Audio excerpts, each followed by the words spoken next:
السلام علیکم ورحمۃ اللہ وبرکاتہ۔ اللہ تعالیٰ کے فضل اور اس کی توفیق سے آج انشاءاللہ ہم 7واں پارہ پڑھیں گے۔ اعوذ باللہ من الشیطان الرجیم، سورۃ الانبیاء مکیہ، بسم اللہ الرحمن الرحیم۔ اقترب للناس حسابهم وهم فی غفلۃ معرضون۔ صحیح بخاری کی حدیث ہے۔ عبداللہ بن مسعود رضی اللہ تعالیٰ عنہ فرماتے ہیں، نبی صلی اللہ علیہ وسلم نے سورہ بنی اسرائیل، سورہ کہف، سورہ طٰہٰ اور سورہ انبیاء کے بارے میں فرمایا، یہ پہلی قدیم صورتوں میں سے ہیں اور یہ میرا قدیم مال ہے۔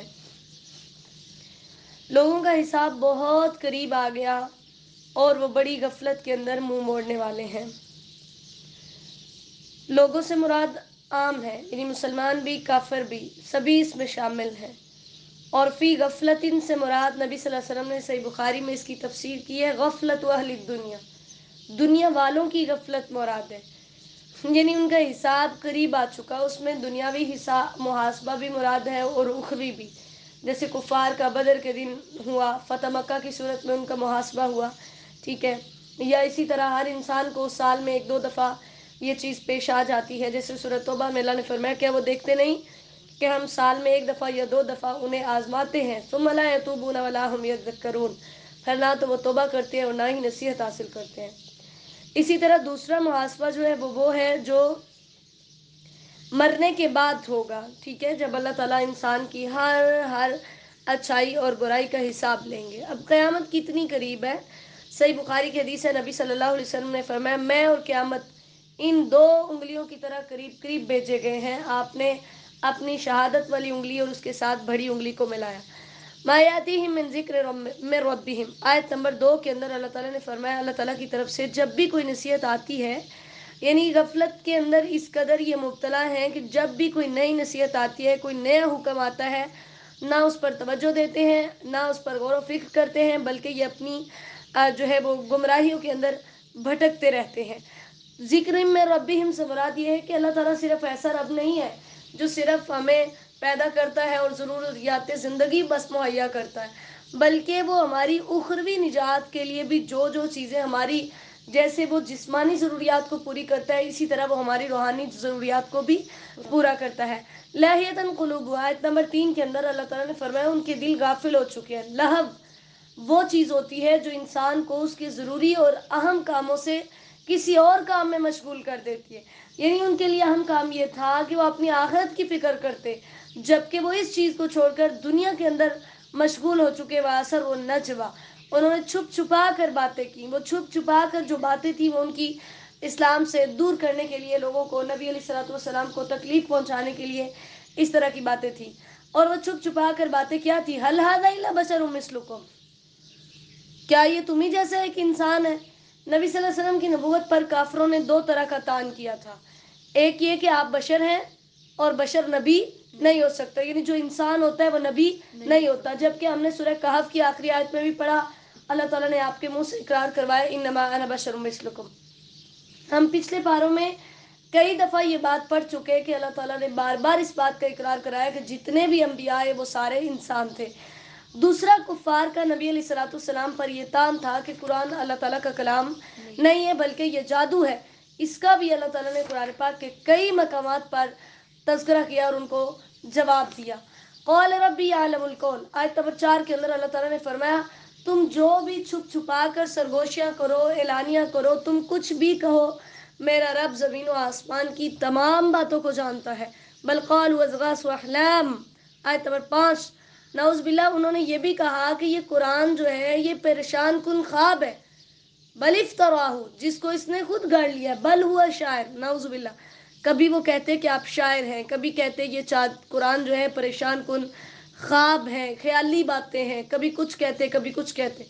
فَلْيَأْتِنَا بِآیَةٍ كَمَا أُرْسِلَ الْأَوَّلُونَ، اللہ تعالیٰ نے فرمایا یہ کہتے ہیں کہ جیسے پہلے پیغمبروں کے پاس نشانیاں آئیں تو یہ بھی کوئی نشانی لے کر آئے، تو ان کو بتا دو کہ پہلے نبیوں کی بھی جب نشانیاں آئی تھیں تب بھی اس دور کے کافر ایمان نہیں لائے تھے، اگر تمہارے پاس بھی آئیں گی تو تم بھی ایمان نہیں لاؤ گے۔ آیت نمبر 6 میں اللہ تعالیٰ نے اسی بات کا جواب دیا کہ تم سے پہلے جو بستیاں تھیں انہوں نے بھی جب نشانیوں کا مطالبہ کیا اور ان پر نشانیاں آ گئیں تو وہ ایمان نہ لائے. یعنی اب اس میں اللہ تعالیٰ نے 3 باتیں بہت شارٹلی بیان کی ہیں بڑے اختصار کے ساتھ. پہلی بات تو یہ کہ ایمان لانے کی شرط کے طور پر تم نے اپنے رسولوں سے جو بھی معجزہ لانے کا مطالبہ کیا تو پہلی امتوں کے بھی ایسے معجزات دکھائے گئے تھے لیکن وہ ایمان نہیں لائے. ٹھیک ہے, تو تم تو ان سے بھی بڑھ کر ضدی ہو, تم کیسے ایمان لاؤ گے. نمبر 2, اللہ تعالیٰ نے بتایا کہ جو قومیں معجزات دے کر ایمان نہیں لاتی اہلکناہا, ہم نے انہیں ہلاک کر دیا. یعنی جب کوئی نشانی دیکھ کر معجزہ دیکھ کر ایمان نہ لائے تو اس کی ہلاکت یقینی ہو جاتی ہے. اور نمبر 3 کہ معجزہ نہ دکھانا تم پر اللہ کی رحمت ہے کہ اس نے تمہیں مہلت دی ہوئی ہے. اگر وہ تمہیں معجزہ دکھا دے تو پھر کیا ہوگا, تمہیں مہلت ختم ہو جائے گی تمہاری اور تمہیں فوراً سزا ملے گی. آیت نمبر 7 میں نبی علیہ الصلوۃ والسلام کو جو پچھلی آیت میں انہوں نے اعتراض کیا, حل ھذا الا بشر مثلکم, یعنی یہ تم ہی جیسا ایک انسان ہے اور یہ جو ہے آ کر ہمیں کہہ رہے کہ میں اللہ کا پیغمبر ہوں, ہم نہیں مانتے. تو اللہ تعالیٰ نے اس کا جواب دیا کہ آپ سے پہلے جتنے بھی پیغمبر آئے وہ انسان ہی تھے. ٹھیک ہے, فرق یہ تھا کہ ہم ان کی طرف وحی کرتے تھے. جیسے حضرت عائشہ رضی اللہ تعالیٰ عنہا مسند احمد میں فرماتی ہیں, آپ صلی اللہ علیہ وسلم انسانوں میں سے ایک انسان تھے. اپنا کپڑا بھی خود ٹٹو لیا کرتے تھے, اپنی بکری کا دودھ خود دھو لیا کرتے تھے, اپنا کام خود کرتے تھے. ہاں, انسانیت میں سے اللہ نے اتنا مقام دے کر سب سے اہم بنا دیا. فَاسْأَلُوا أَهْلَ الذِّكْرِ, اللہ تعالیٰ نے فرمایا اہل ذکر سے جا کر پوچھو. اہل ذکر سے مراد اہل کتاب ہے کہ ان کی کتابوں کے اندر اللہ تعالیٰ نے ہر چیز کو بیان کیا ہے. وَمَا جَعَلْنَاهُمْ جَسَدًا, آیت نمبر 8 کے اندر اللہ تعالیٰ نے فرمایا کہ انبیاء ایسے نہیں ہم نے بنائے کہ ان کے جسم نہ ہوں, وہ کھانے نہ کھاتے ہوں اور وہ ہمیشہ رہنے والے ہوں. ایسا کچھ بھی نہیں ہے. یہ انبیاء بھی ایک انسان ہے لیکن انسان ہونے کی وجہ سے اللہ تعالیٰ نے وہی بھیج کر ان کو سب سے اعلیٰ بنا لیا. تو یہ حدیث ہم نے پہلے بھی پڑھی کہ 3 لوگ جب نبی علیہ الصلوۃ والسلام کی عبادت کے بارے میں پوچھنے آئے, ایک نے کہا میں ہمیشہ روزہ رکھوں گا, دوسرے نے کہا میں پوری رات عبادت کروں گا, کبھی سوؤں گا نہیں, اور تیسرے نے کہا میں کبھی نکاح نہیں کروں گا. تو نبی صلی اللہ علیہ وسلم نے, صحیح بخاری کی حدیث ہے, آپ نے فرمایا اللہ کی قسم میں تم سب سے زیادہ اللہ سے ڈرنے والا ہوں اور تم سب سے زیادہ پرہیزگار ہوں, لیکن میں قیام بھی کرتا ہوں اور سوتا بھی ہوں, روزے بھی رکھتا ہوں اور افطار بھی کرتا ہوں اور میں عورتوں سے نکاح بھی کرتا ہوں. تو جس نے میری سنت سے بے رغبتی کی فلیس منی, اس کا مجھ سے کوئی تعلق نہیں ہے. تو اللہ نے فرمایا یہ کوئی اعتراض نہیں ہے کہ جو ہے کھاتا پیتا ہے تو نبی نہیں ہونا چاہیے. آیت نمبر 9 کے اندر اللہ تعالیٰ فرماتے ہیں پھر ہم نے اس کا کیا فائدہ دیا ان کو کہ جو مان گئے ان کو ہم نے بچا لیا اور جو نہ مانے ان کو ہم نے ہلاک کر دیا. لَقَدْ أَنزَلْنَا إِلَيْكُمْ كِتَابًا فِيهِ ذِكْرُكُمْ أَفَلَا تَعْقِلُونَ, آیت نمبر 10 کے اندر جب مشرکین نے یہ کہا کہ یہ قرآن پریشان کن خواب ہے تو اللہ تعالیٰ نے اس کا جواب دیتے ہوئے کہا کہ یہ پراگندہ, یہ غلط خواب نہیں ہے, یہ جادو نہیں ہے, یہ من گھڑت باتیں نہیں ہیں, یہ شاعری نہیں ہے, بلکہ ایک ایسی کتاب ہے جس کے اندر تمہارا ہی ذکر ہے, تمہاری ہی زندگی کے بارے میں, تمہارے ہی حالات کے بارے میں اللہ تعالیٰ نے بحث کی ہے اور تمہاری رہنمائی کی ہے کہ تمہیں یہ کرنا چاہیے اور یہ نہیں کرنا چاہیے. وَكَمْ قَسَمْنَا مِنْ قَرْيَةٍ, آیت نمبر 11 کے اندر اللہ تعالیٰ, قسم کا مطلب ہوتا ہے قاف صاد میم, قسم نامے جو ہے اس کا مطلب ہوتا ہے کسی چیز کو, کسی سخت چیز کو توڑنا. اللہ تعالیٰ فرماتے ہیں تم سے پہلے جو بستیاں تھیں بڑے مضبوط تھے وہ, لیکن جب انہوں نے ظلم کیا تو ہم نے انہیں توڑ کر رکھ دیا, ختم کر دیا. وَأَنشَأْنَا بَعْدَهَا قَوْمًا آخَرِينَ, انشاء کا مطلب ہوتا ہے نئی چیز پیدا کرنا, یعنی پھر ان کے بعد میں نے نئی قومیں جو تھی وہ پیدا کر دی. فَلَمَّا أَحَسُّوا بَأْسَنَا, آیت نمبر 12 کے اندر اور 13 میں اللہ تعالیٰ نے فرمایا جب انہوں نے ہمارا عذاب دیکھا, اس کو محسوس کیا تو پھر دوڑ کر جا رہے تھے. یرکزو کا مطلب ہوتا ہے سواری کو تیزی سے دوڑانے کے لیے ایڑ لگانا, یعنی یوں تیز بھگانا.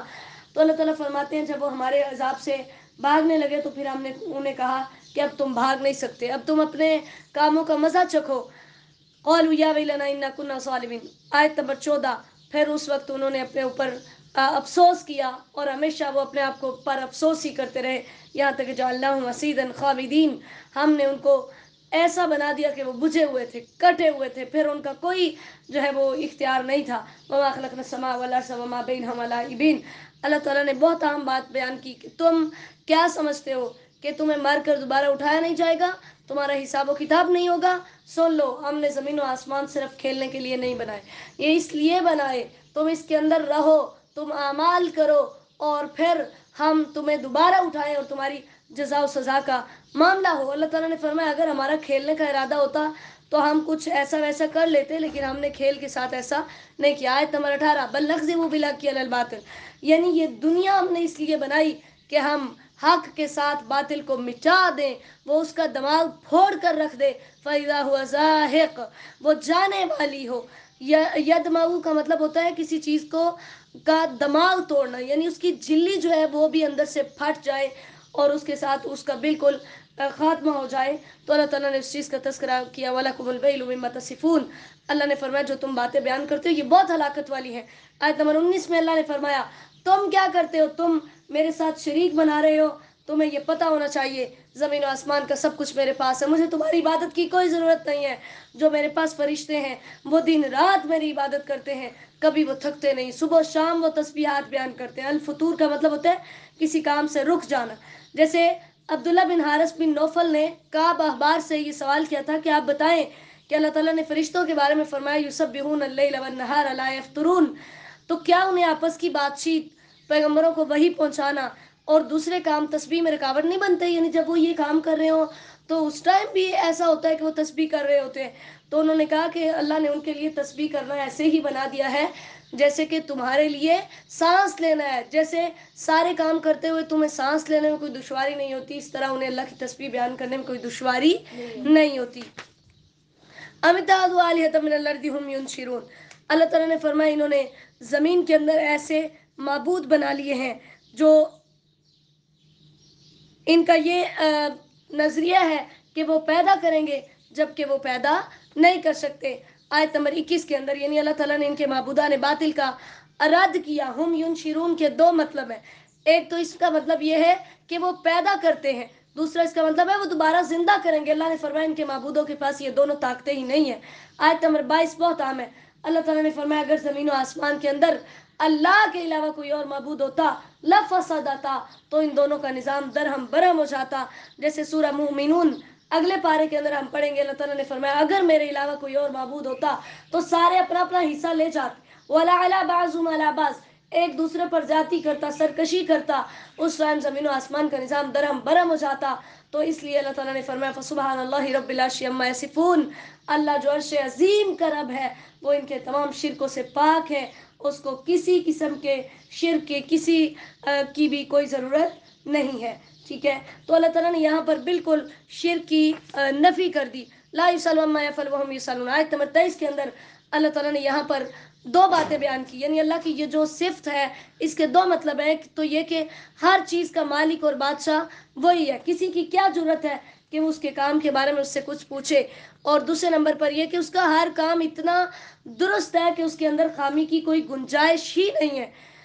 اَمِتَّخَذُوا مِن دُونِهِ آلِهَةً، آیت نمبر 24 اللہ تعالیٰ نے فرمایا انہوں نے میرے علاوہ کوئی معبود بنا لیے ہیں، انہیں کہو کہ اس پر دلیل پیش کرو، ھذا ذکر من معی وذکر من قبلی، اس کا مطلب یہ ہے کہ جو مجھ سے پہلے کتابیں تھی اور جو یہ قرآن ہے ساری کھولو، ان سب کے اندر کہیں ایک بات بھی ایسی ڈھونڈ کے لاؤ جس کے اندر اس بات کا تذکرہ ہو کہ اللہ تعالیٰ کے علاوہ کوئی اور بھی معبود ہے۔ آیت نمبر 25 میں اللہ تعالیٰ نے پھر اسی چیز کا تذکرہ کیا کہ ہم نے آپ کو رسول بنا کر بھیجا، آپ ہیں ایک انسانی، الا نوحی الیہ، لیکن ہم آپ کی طرف وحی کرتے ہیں، اور وحی کرنے کی وجہ سے ہم نے آپ کو تمام انسانیت سے بہتر بنایا، اور اس وحی کی جو ہے وہ سب سے بنیادی حکم کیا ہے؟ لا الہ الا انا فاعبدون، کہ اللہ کے علاوہ کوئی معبود نہیں ہے۔ آیت نمبر 26 میں اللہ نے فرمایا یہ کہتے ہیں کہ مجھے اولاد کی ضرورت ہے، سبحان، اللہ پاک ہے، اس کو اولاد کی ضرورت نہیں ہے۔ یعنی جن کمزوریوں کی وجہ سے انسان کو اولاد کی ضرورت ہوتی ہے اللہ کے اندر ایسی کوئی بھی کمزوری نہیں ہے۔ لا یسبقونہ بالقول، آیت نمبر 27 کے اندر یعنی اللہ تعالیٰ نے فرمایا کہ سب لوگ میرے انڈر ہیں، ساری کائنات ساری مخلوقات میرے متحت ہیں، میرے حکم کے بغیر وہ آگے پیچھے نہیں ہو سکتے۔ وَهُمْ بِأَمْرِهِ يَعْمَلُونَ، اس کے اندر دو باتیں واضح ہوتی ہیں، ایک تو یہ کہ جو وہ کام کرتے ہیں وہ اللہ تعالیٰ کے حکم سے کرتے ہیں، اس کے حکم کے بغیر نہیں کرتے۔ نمبر دو یہ کہ وہ ہر کام صرف اسی کے حکم سے کرتے ہیں، کسی اور کا حکم نہیں مانتے۔ آیت نمبر 28 میں اللہ نے فرمایا پھر میرے اندر بھی کتنی طاقت ہے، میں ان کی اگلی پچھلی ہر چیز کو جانتا ہوں۔ وَلَا يَشْفَعُونَ، پھر سفارش نہیں ہو سکے گی، إِلَّا لِمَنِ ارْتَضَىٰ، مگر جس کے لیے اللہ پسند کرے گا۔ ہم نے پہلے بھی پڑھا کہ سفارش بھی اسی کے لیے ہو سکے گی جس کے لیے اللہ تعالیٰ اجازت دیں گے، اور وہی سفارش کر سکے گا جس کو اللہ تعالیٰ اجازت دیں گے۔ مستدرک حاکم کی حدیث ہے، نبی صلی اللہ علیہ وسلم نے فرمایا میری شفاعت میری امت کے کبیرہ گناہوں والے لوگوں کے لیے ہوگی، یعنی اللہ تعالیٰ اجازت دیں گے نبی علیہ الصلوۃ والسلام کو، اور آپ اپنی امت کے کبیرہ گناہوں کے جو مرتکبین ہوں گے ان کے لیے سفارش کریں گے۔ وَمَن يَقُلْ مِنْهُمْ، آیت نمبر 29 کے اندر اللہ تعالیٰ نے فرمایا فرشتوں میں سے، نبیوں میں سے اگر کوئی یہ کہے کہ انی الہ، میں معبود ہوں، تو اللہ تعالیٰ نے فرمایا فَذَلِكَ نَجْزِيهِ جہنم، میں اسے بھی جہنم میں ڈالوں گا۔ آیت نمبر 30 میں اللہ تعالیٰ نے فرمایا کہ انہوں نے زمین و آسمان کو نہیں دیکھا، کانتا رتقن، کہ وہ دونوں آپس میں ملے تھے۔ رتقن کا مطلب ہوتا ہے دو یا دو سے زیادہ چیزیں آپس میں سختی کے ساتھ جڑی ہوں اور چپکی ہوں، خواہ وہ فطری طور پر ہوں یا کسی کے بنانے کی وجہ سے ہو، یعنی اللہ تعالیٰ نے اس طرح ان کو چپکایا ہوا تھا، پھر پانی سے ہر چیز کو زندہ کیا، پھر اللہ تعالیٰ نے ان دونوں کو علیحدہ علیحدہ کر دیا۔ پھر آیت نمبر 31 آگے اللہ تعالیٰ نے ان آیات کے اندر تقریباً پورے رکوع میں اللہ تعالیٰ نے اپنی قدرت کے دلائل بیان کیا کہ میں نے تمہارے لیے پہاڑ بنائے، آسمانوں کے اندر راستے بنائے، پھر آسمانوں کو تمہارے لیے ایک چھت بنایا، ٹھیک ہے، لیکن اس کے باوجود وہ اللہ کی آیات سے منہ موڑتے ہیں۔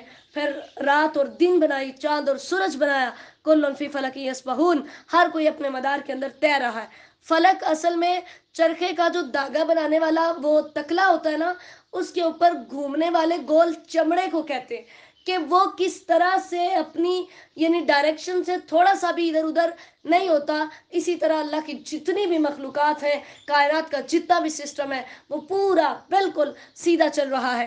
آیت نمبر 34 میں اللہ تعالیٰ نے فرمایا اگر تمہارا یہ نظریہ ہو کہ جو یہ کائنات ہے یہ ہمیشہ قائم کیوں نہیں رہے گی، اگر اس کا مقصد تھا تو یہ ہمیشہ قائم رہتی، تو اللہ تعالیٰ نے فرمایا چونکہ ہم نے تمہاری آزمائش کے لیے بنایا ہے، تمہیں ختم کریں گے تو پھر تمہاری اس آزمائش کا تمہیں رزلٹ دیا جائے گا۔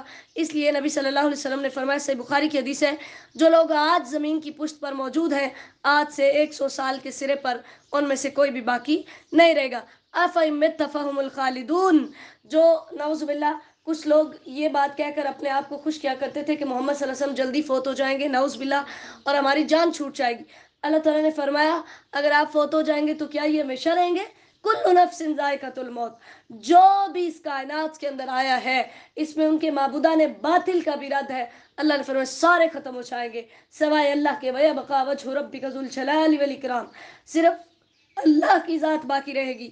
وَنَبْلُوكُمْ بِالْخَيْرِ وَالشَّرِّ فِتْنَةً، بِالشَّرِّ وَالْخَيْرِ فِتْنَةً، یعنی تمہارا اس دنیا میں آنے کا مقصد یہ ہے کہ ہم تمہاری آزمائش کریں۔ آیت نمبر 36 کے اندر اللہ تعالیٰ نے فرمایا جب یہ آپ کے پاس آتے ہیں تو آپ کا مذاق اڑاتے ہیں اور کہتے ہیں أَهَٰذَا الَّذِي يَذْكُرُ آلِهَتَكُمْ، کہ یہ ہے وہ بندہ جو تمہارے معبودوں کا مذاق اڑاتا ہے، یعنی نعوذ باللہ نبی علیہ الصلوۃ والسلام کو نیچا دکھانا چاہتے، وَهُمْ بِذِكْرِ الرَّحْمَٰنِ هُمْ كَافِرُونَ۔ اللہ تعالیٰ نے فرمایا یہ رحمان کے ذکر کے ساتھ انکار کرتے ہیں کیونکہ انسان جلدی کے اندر پیدا کیا گیا ہے۔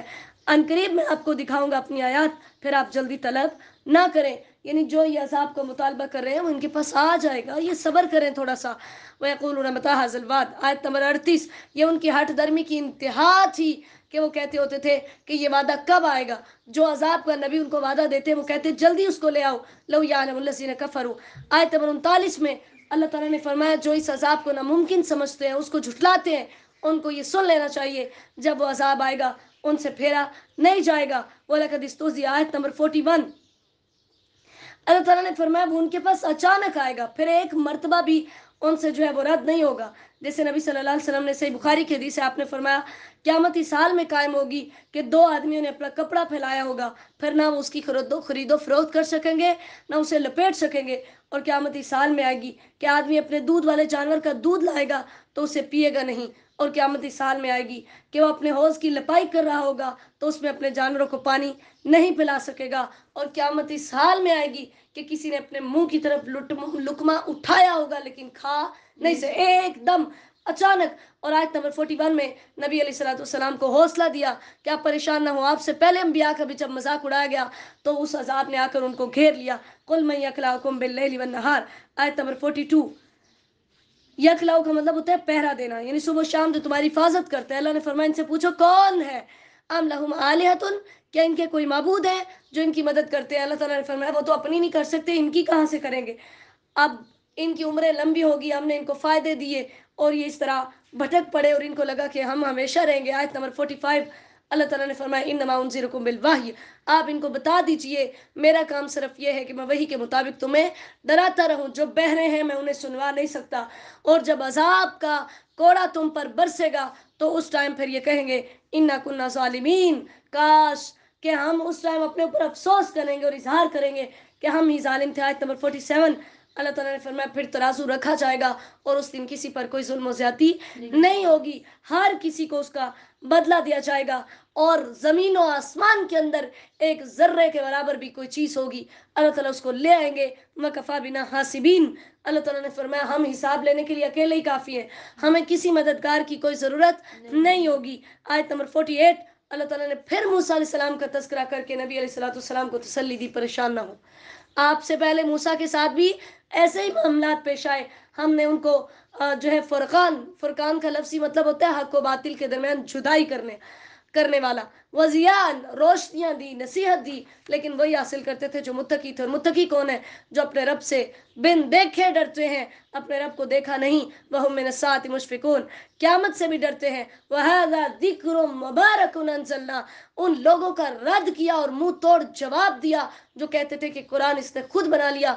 اللہ نے فرمایا یہ مبارک ذکر ہے، یہ بابرکت ذکر ہے جسے ہم نے اتارا ہے. أَفَأَنتُمْ لَهُ مُنْكِرُونَ، کیا تم اس کا انکار کر رہے ہو؟ آیت نمبر 51 ابراہیم علیہ السلام کا اللہ تعالیٰ نے تذکرہ کیا کہ ہم نے اس سے پہلے ابراہیم کو بھی بلائیاں دی تھی. پھر ان کی قوم کا پورا واقعہ ہے تقریباً کافی آگے آیات کے اندر کہ اللہ تعالیٰ نے بتایا ان کی قوم نے مورتیاں بنائی ہوئی تھی، مجسمے بنائے ہوئے تھے، صورتیں بنائی ہوئی تھی، ان کی وہ عبادت کرتے تھے. انہیں اپنے باپ کو بھی روکنے کی بڑی کوشش کی، اپنی قوم کو بھی روکنے کی بڑی کوشش کی، وہ باز نہ آئے. تو ایک دن انہوں نے ابراہیم علیہ السلام سے کہا کہ آپ ہمارے ساتھ ہمارے میلے پر چلیں. تو انہوں نے کہا انی سکیم، میں بیمار ہوں، میں نہیں جا سکتا. اب وہ بیمار کیسے تھے کہ ان کے روحانی طور پر بیمار تھے، جسمانی طور پر بیمار نہیں تھے. اپنی قوم کی اس حالت کو دیکھ کر انہیں تکلیف ہوتی تھی اور انہوں نے دل میں سوچا وَتَاللَّهِ لَأَكِيدَنَّ أَصْنَامَكُمْ، یعنی اپنی قوم کو بڑے دلائل دیے، لیکن جب ان کی قوم نہ مانی تو کہا آیت نمبر 57 میں کہ ضرور تمہارے معبودوں کے ساتھ میں چال چلوں گا اور میں ان کو ٹکڑے ٹکڑے کر دوں گا. پھر ایسا ہی ہوا، جب وہ سارے میلے کے اندر چلے گئے تو ابراہیم علیہ السلام نے پیچھے سے کلہاڑا پکڑا اور ان کے سارے معبودوں کو ٹکڑے ٹکڑے کر کے کاٹ دیا، سوائے جو سب سے بڑا تھا اس کے کندھے پر کلہاڑا رکھ دیا. جب وہ آئے تو انہوں نے دیکھا کہ یہ کیا ہوا ہے، تو وہ سارے انہوں نے کہا ایک ہی بندہ ہے ہمارے شہر کے اندر جو ان کے خلاف بولتے ہیں، اس کا پتہ کریں. لوگوں نے کہا اس کا نام ابراہیم ہے. ابراہیم علیہ السلام کو لایا گیا اور ان سے پوچھا گیا آیت نمبر 62 میں انت فعلت ھذا بآلہتنا یا ابراہیم، اے ابراہیم ہمارے معبودوں کے ساتھ تو نے یہ کیا ہے؟ تو ابراہیم علیہ السلام نے فرمایا بل فعل، بلکہ اس نے کیا ہے، ھذا کبیرھم ھذا فاسألوہم ان کانوا ینطقون، تمہارے اگر یہ معبود بولتے ہیں تو ان سے پوچھو، یہ جو بڑا تمہارا ہے جس کے کندھے پر کلاڑا ہے اس سے پوچھو. صحیح بخاری میں نبی علیہ السلام کی حدیث ہے ابراہیم علیہ السلام نے 3 دفعہ کے سوا کبھی جھوٹ نہیں بولا، جن میں سے 2 اللہ کی ذات کی خاطر سے اور ایک اپنے لیے. ان کا ایک تو یہ کہنا کہ انی سکیم، میں بیمار ہوں. انہوں نے کہا آج میرے پاس اچھا موقع ہے کہ ساری قوم چلی جائے تو میں پیچھے سے ان کے معبودوں کا کام تمام کر دوں گا. دوسرا انہوں نے جب ان کی قوم نے یہ پوچھا کہ کیا تو نے یہ کام کیا، انہوں نے کہا بل فعلہ کبیرھم ھذا فاسألوہم ان کانوا ینطقون، یعنی اس بڑے نے کیا ہوگا اس سے پوچھو. ٹھیک ہے. اور تیسرا انہوں نے تب جھوٹ بولا جو کہ حقیقت میں تینوں ہی جھوٹ نہیں ہے. انہوں نے تب بولا جب وہ اپنی بیوی سارہ کے ساتھ ایک راستے پر جا رہے تھے اور جہاں پر وہ ایک راستے میں ایک شخص تھا جو کوئی بھی اچھی عورت کو دیکھتا اور اس کے ساتھ بدکاری کرتا ہوتا تھا سوائے بہن بھائیوں کے، تو اس نے حضرت ابراہیم علیہ السلام سے پوچھا یہ آپ کی کیا لگتی ہے؟ تو انہوں نے کہا یہ میری بہن ہے. آدم کی اولاد کے اعتبار سے تو بہن ہی تھی نا، اگرچہ بیوی تھی. تو اسی بادشاہ نے پھر جو ہے وہ اپنی بیٹی حضرت ہاجرہ علیہ السلام خدمت کے لیے ابراہیم علیہ السلام کو دی تھی. تو یہ 3 جھوٹ انہوں نے اپنی جو ہے زندگی کے اندر بولے. اب انہوں نے جب پوچھا، انہوں نے کہا کہ اگر یہ بولتے ہوتے اپنے نفسوں کی طرف لوٹے، یہ ترجمہ آپ پڑھیں گے تو آپ کو ساری چیزیں سمجھ آ جائیں گی. اب یہاں سے یہ بھی پتہ چلا کہ اگر کہیں پر اللہ کی نافرمانی کا ڈر ہو اور آپ کو وہاں پر لے جانے کے لیے کہا جا رہا ہو تو آپ گناہ سے بچنے کے لیے جھوٹ بول سکتے. ٹھیک ہے. اسی طرح پھر وہ اپنی طرف پلٹے، انہوں نے کہا ہے اللہ انتم الظالمون، ہم ہی ظالم ہیں. لیکن اس کے باوجود انہوں نے ابراہیم علیہ السلام کی طرف مخاطب ہوئے کہا لقد علمت ما هؤلاء ينطقون، تجھے نہیں پتہ یہ نہیں بولتے؟ تو انہوں نے کہا پھر تم کتنے پاگل ہو، جو نہ نفع دے سکتے ہیں، نہ نقصان دے سکتے ہیں، نہ تمہاری بات سن سکتے ہیں، نہ جواب دے. اف لکم، تم پر افسوس ہو، لعنت ہو. یہ کیا ہے پھر؟ کس بیس پر، کس بنیاد پر تم ان کو پکارتے ہو؟ افلا تعقلون، تمہاری عقلیں کام نہیں کرتی. تو انہوں نے، جو ہٹ درم لوگ ہوتے ہیں نا، جتنے مرضی معجزات اور دلائل ان کے سامنے آ جائیں، وہ کبھی بھی اپنی گمراہی سے پھرنے والے نہیں ہوتے. انہوں نے بھی ایسے ہی کیا. تو انہوں نے کہا ایک آگ جلاؤ اور اس کے اندر ابراہیم کو پھینک دو. اب نعوذ باللہ پوری قوم اور سگا باپ سب نے مل کر بہت بڑی آگ جلائی اور اس آگ کے اندر ابراہیم علیہ السلام کو ڈالا گیا. ٹھیک ہے، یہ اللہ تعالیٰ کی طرف سے ایک بہت بڑا معجزہ تھا کہ آگ کے اندر ڈالا اور ابراہیم علیہ السلام مسکرا رہے تھے، کیونکہ اللہ نے آگ کو کہا یا نار کونی بردا وسلاما علی ابراہیم، ٹھنڈی اور سلامتی والی ہو جا. اتنی ٹھنڈی بھی نہیں کہ میرے ابراہیم کو سردی لگے اور اتنی گرم بھی نہیں کہ میرے ابراہیم کو گرمی لگنے لگے. اور اسی طرح نبی علیہ السلام نے، صحیح بخاری کی حدیث ہے، آپ نے فرمایا چھپکلی کو قتل کیا کرو کیونکہ یہ ابراہیم علیہ السلام پر پھونکے مارتی تھی، اور مینڈک کو قتل نہ کیا کرو کیونکہ یہ آگ کو بجھاتے تھے. چھپکلی آگ بڑھانے کے لیے پھونکے مارتی تھی اور مینڈک آگ بجھانے کے لیے، جو ابراہیم علیہ السلام کے لیے جو ہے وہ تیار کی گئی تھی. پھر اسی طرح جب ابراہیم علیہ السلام کو آگ کے اندر ڈالا گیا تو انہوں نے کہا حسبی اللہ و نعم الوکیل، مجھے اللہ کافی ہے جو بہترین کارساز ہے. اللہ تعالیٰ سے انہوں نے دعا کی اور اللہ نے ان کی دعائیں قبول کر لیں، کیونکہ نبی علیہ السلام نے، ترمذی کی حدیث ہے، آپ نے فرمایا الدعاء هو العبادہ، دعا ہی عبادت ہے. یعنی تمہیں سب سے زیادہ اپنے رب سے مانگنا چاہیے اور یقین کے ساتھ مانگنا چاہیے. آیت نمبر 70 آگے تقریباً اسی چیز کا تذکرہ ہے. اللہ تعالیٰ نے فرمایا انہوں نے اس کے ساتھ چال چلی تو فجعلناہم الاخسرین، ہم نے نچلوں میں سے نچلا، بالکل ذلیل اور خوار کر دیا ان کو جب انہوں نے میرے خلیل کے بارے میں مکر کیا اور چال چلی. وَنَجَّيْنَاهُ لُوطًا، اللہ تعالیٰ فرماتے ہیں اب جب یہ واقعہ دیکھا تو لوط علیہ السلام ابراہیم علیہ السلام پر ایمان لے آئے. تو اللہ تعالیٰ نے پھر ان دونوں کی حفاظت کی، ان کو وہاں سے نکالا اور اللہ تعالیٰ نے ان کو شام کی طرف ہجرت کرنے میں آسانی کی اور وہ وہاں پر جا کر آباد ہو گئے. پھر اللہ تعالیٰ نے فرمایا اس کے بعد میں نے ان کو اسحاق اور یعقوب دیے. پھر ان کے بعد ایسے پیشوا بنائے جو نیکیوں کا حکم دیتے تھے، نمازیں قائم کرتے تھے، زکوٰۃ دیتے تھے، کیونکہ ان کی اولادوں کے اندر پھر آگے نبوت چلی. ٹھیک ہے، تو اللہ تعالیٰ نے فرمایا وَلُوطًا آتَيْنَاهُ حُکْمًا وَعِلْمًا، جب لوط علیہ السلام ابراہیم علیہ السلام پر ایمان لے آئے تو اللہ تعالیٰ نے پھر ان کو بھی وحی دے دی اور ان کو بھی نبی بنا دیا کہ وہ اس بستی کے اندر رہتے تھے تعمل الخبائث، جو برے کام کرتی تھی، گندے کام کرتی، یعنی مرد مردوں کے ساتھ اور عورتیں عورتوں کے ساتھ اپنی نفسانی خواہش کو پورا کرتے تھے. اللہ تعالیٰ نے فرمایا ان سب کو غرق کیا اور وَأَدْخَلْنَاهُ فِي رَحْمَتِنَا، ہم نے لوط کو اپنی رحمت کے اندر داخل کر دیا. وَنُوحًا، آیت نمبر 76 سے اللہ تعالیٰ نے پھر کچھ انبیاء کا تذکرہ کیا. فرمایا نوح کو بھی ذکر دیکھو، جیسے ابراہیم نے ہمیں پکارا، ہم نے اس کی بات سنی. نوح کو دیکھو، جب نوح علیہ السلام کی قوم نے انہیں جھٹلایا تو انہوں نے ہمیں پکارا، ہم نے باقی سب کو غرق کر دیا اور اس کو بچا لیا. پھر آگے اللہ تعالیٰ نے داؤد اور سلیمان علیہ السلام کا تذکرہ کیا کہ ان دونوں نے ایک کھیتی کے بارے میں فیصلہ کیا تو ہم نے ادھر ان کی بھی رہنمائی کی. اب یہاں پر یہ بات کلیئر ہونی چاہیے کہ یہ انہوں نے جو فیصلہ کیا تھا اپنے ذاتی اجتہاد سے کیا تھا. اگر وہی کا فیصلہ ہوتا تو پھر اس کو جھٹلانے کی گنجائش نہیں تھی. انہوں نے اپنے ذاتی اتحاد سے فیصلہ کیا تھا تو اس وجہ سے اللہ تعالیٰ نے جو ہے وہ اس کو رد کیا. جیسے نبی صلی اللہ علیہ وسلم نے فرمایا، صحیح بخاری کی حدیث ہے، جب حاکم فیصلہ کرتا ہے اور پوری کوشش کرتا ہے پھر درست فیصلہ کرتا ہے تو اس کے لیے 2 اجر ہیں، اور جب وہ فیصلہ کرے اور پوری کوشش کرے اور اگر اس سے غلطی ہو جائے تو اس کے لیے 1 اجر ہے. یعنی اللہ تعالیٰ نے ان کو پھر ان کی رہنمائی کی. پھر ان کی کچھ اللہ تعالیٰ نے معجزات کا تذکرہ کیا کہ میں نے ان کے لیے لوہا اتنا نرم کیا تھا وہ ہاتھ سے یوں توڑ مڑوڑ کر جو مرضی بنا لیتے تھے. داؤد علیہ السلام اور سلیمان علیہ السلام کے ساتھ اللہ تعالیٰ نے ہوائیں، پہاڑ، جن، شیاطین، ہر چیز ان کے تابع کی ہوئی تھی کہ دنیا کی تمام مخلوقات تقریباً جو حضرت سلیمان علیہ السلام ان کی بولیاں بھی سمجھتے تھے اور وہ ان کے لشکر کے اندر بھی شامل ہوتی تھی، ان سب پر ان کی حکومت تھی. اسی لیے انہوں نے اللہ سے دعا کی تھی ربی حب لی ملک لا ینبغی لأحد من بعدی، اے میرے رب مجھے ایسی بادشاہ دینا جو میرے بعد کسی کے لائق نہ ہو. ٹھیک ہے، اللہ تعالیٰ نے پھر ان کے ماتحت جنوں کو بھی کر دیا جو ان کے لیے جو ہے وہ ان کے کام کرتے تھے، جیسے آگے انشاءاللہ سورہ نمل میں ہم اس کی ڈیٹیل پڑھیں گے. پھر اللہ تعالیٰ نے آیت نمبر 83 سے ایوب علیہ السلام کا تذکرہ کیا کہ دیکھو انی مسنی الضر وانت ارحم الراحمین. اللہ کو بتایا یا اللہ مجھے تکلیف پہنچی ہے اور تو بہت رحم کرنے والا ہے، اے میرے رب میری تکلیف کو دور کر دے. اللہ تعالیٰ فرماتے ہیں اس بیماری کی وجہ سے اس کے اہل و عیال، اس کا مال و دولت، ہر چیز ختم ہو گئی تھی.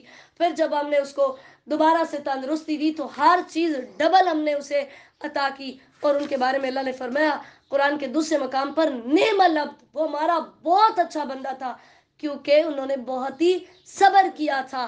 اور صبر کے اندر مثال تھی کہ کیسے حضرت ایوب علیہ السلام نے اپنی بیماری پر صبر کیا. پھر اللہ تعالیٰ نے اسماعیل، ادریس اور ذوالکفل کا تذکرہ کیا. اللہ تعالیٰ نے فرمایا علیہم السلام کل من الصابرین، سارے کے سارے صبر کرنے والے تھے. صبر کی 3 قسمیں ہم پہلے پڑھ چکے ہیں.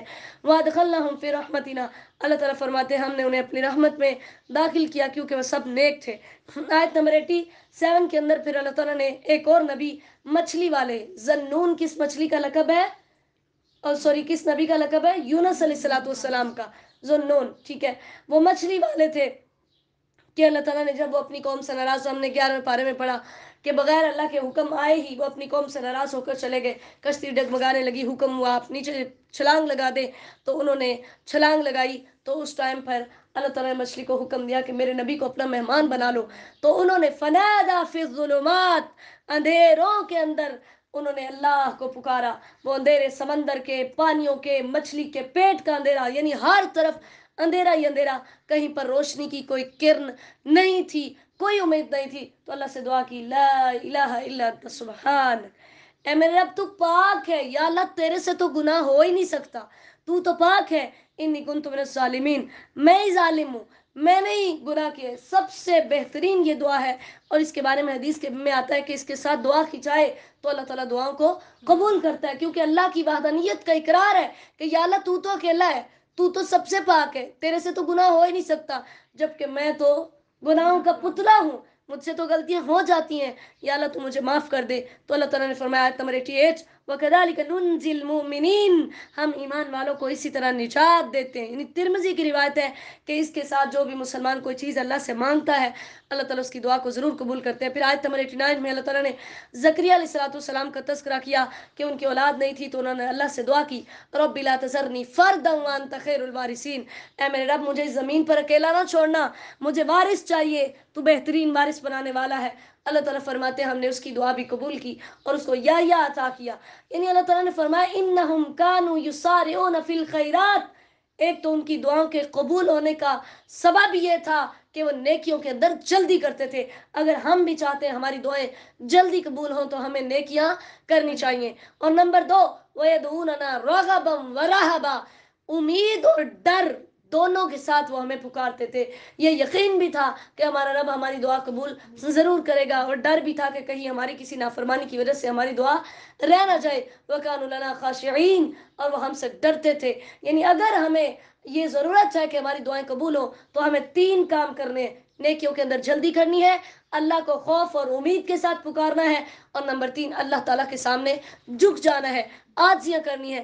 آیت نمبر 91 میں پھر اللہ تعالیٰ نے مریم علیہ السلام کا اور عیسیٰ کا تذکرہ کیا کہ اس نے اپنی شرمگاہ کی حفاظت کی تھی، تو ہم نے اسے ایسا بیٹا عطا کیا جو کہ جہان والوں کے لیے نشانی تھا. ان هذه امتکم امۃ واحدہ، اللہ نے فرمایا یہ ایک ہی امت ہے. جیسے یہ حدیث ہم پہلے بھی پڑھ چکے، نبی صلی اللہ علیہ وسلم نے فرمایا ہم انبیاء کی جماعت اللاتی بائی ہے. اللاتی بائی ہوتے ہیں باپ کی طرف سے جو ہوتے ہیں، جو اولاد ہوتی ہے جن کی مائیں مختلف ہیں اور ان کا دین ایک ہی ہے. فَمَن يَعْمَلْ مِنَ الصَّالِحَاتِ، آیت نمبر 94 اللہ تعالیٰ نے فرمایا جو مرد یا عورت اچھے اعمال کرے گا فلا کفران لسعی، اس کی کوشش کی نہ شکری نہ قدری نہیں کی جائے گی، اس کو اس کا بدلہ ملے گا. حتی اذا فتحت یاجوج و ماجوج، آیت نمبر 96 کے اندر کہ قیامت قائم ہونے سے پہلے یاجوج ماجوج من کل حدب، حدب کہتے ہیں زمین کے ابھرے ہوئے حصے کو، یعنی اونچی جگہ کو، جیسے کسی کی پیٹھ جو ابری ہوتی ہے اس کو بھی حدبۃ الظہر کہا جاتا ہے.